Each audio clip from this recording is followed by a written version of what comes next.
Hello followers, this is going to be the first impression of the 2021 Giant Trance 29er 3.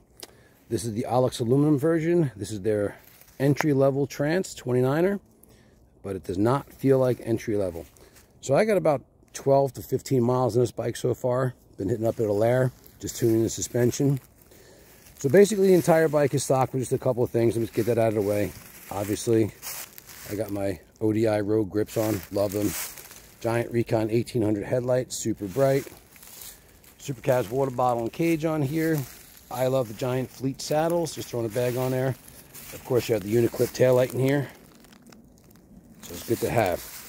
The other modification I made to this bike is, me personally, I didn't care for the 30-tooth cassette, so I happen to have a SRAM 32. It bolted right up, even with the 3mm offset, because this bike came with 0 offset.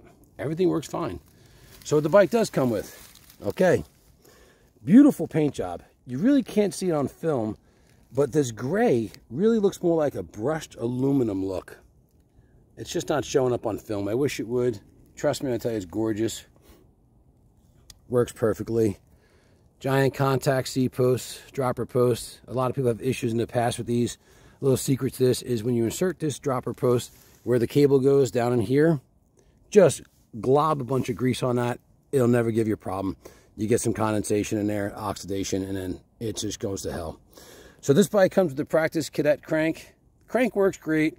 It is a heavy crank. You know, it is what it is. It's one of those type cranks. It's nothing spectacular. It's on the heavy side. I could feel it coming from carbon cranks to this. It just, you know, a little extra rotating mass on there.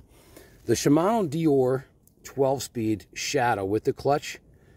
The first few rides, it felt very clanky and the gears were tight. As it's wearing in, let me tell you something, this thing's going through just as good as any high-end.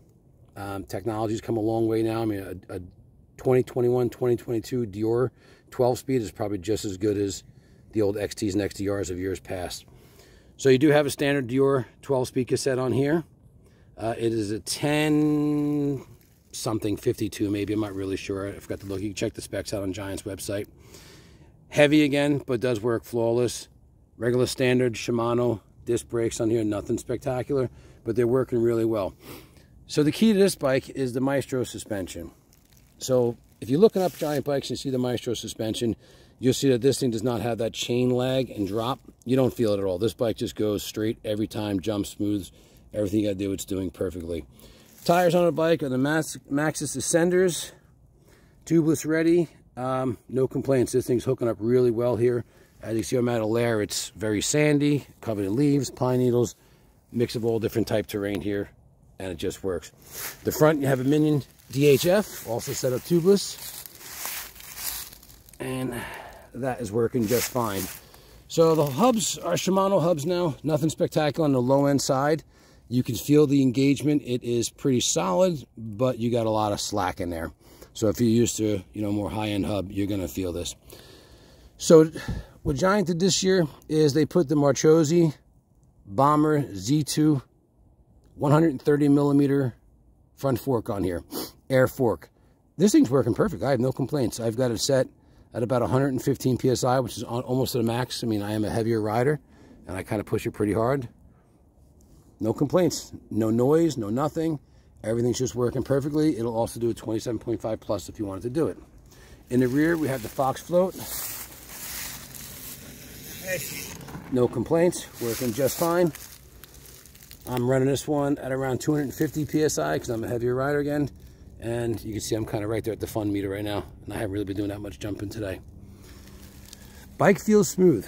It runs fast. No complaints whatsoever. I actually caught a couple of Strava PRs last time I was here.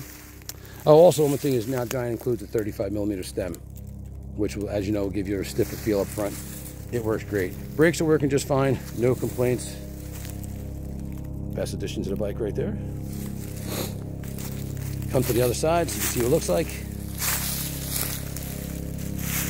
Looks just like the other side, right? Look at me here, huh?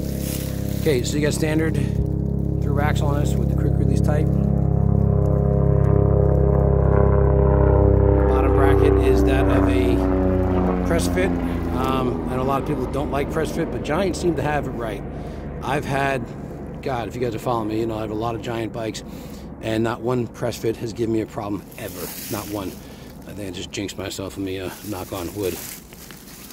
So again, there's your Shimano standard. I think that what the MT510s, they work. No complaints whatsoever.